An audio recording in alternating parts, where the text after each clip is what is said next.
I don't think anybody realized there are already laws in the books that prevent this. When I was the president of Sheriffs and Chiefs in 2007, we supported, under my leadership, a law that says we can't go and confiscate guns.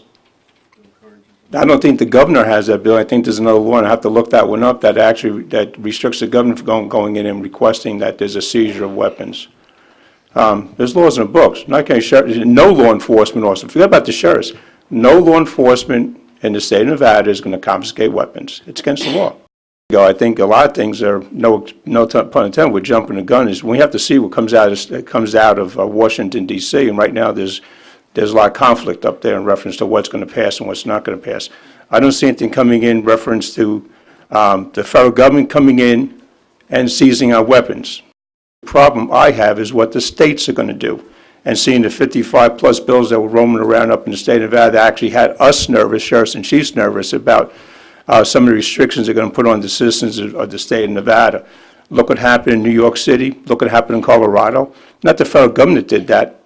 The state legislatures did that.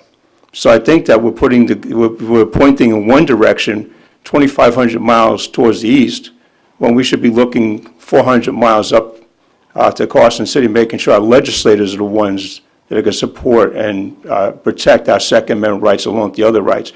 Is this ordinance declares that every single federal law and regulation restricting firearms is presumptively unconstitutional. You declare it to be unconstitutional. But yet you see a long history dating back to the time when the right to bear arms was first put into our Constitution, that it was never intended to be totally unrestricted. Our First Amendment rights are not totally unrestricted. No right is totally unrestricted.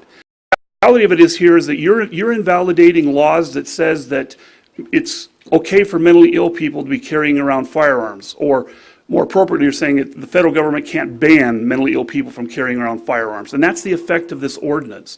This isn't a debate about the right to bear arms. It's whether or not the wording of this ordinance and what it's trying to do goes way beyond what is really appropriate for this board to take on and to assume that you have the authority to basically say that this long line of laws that we in law enforcement community are obligated to enforce have to be ignored simply because this board determines that it's not appropriate.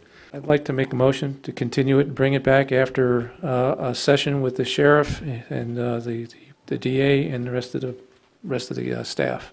All those in favor say aye. Aye. Aye. Any opposed? Aye. Aye. 3-2. 3-2.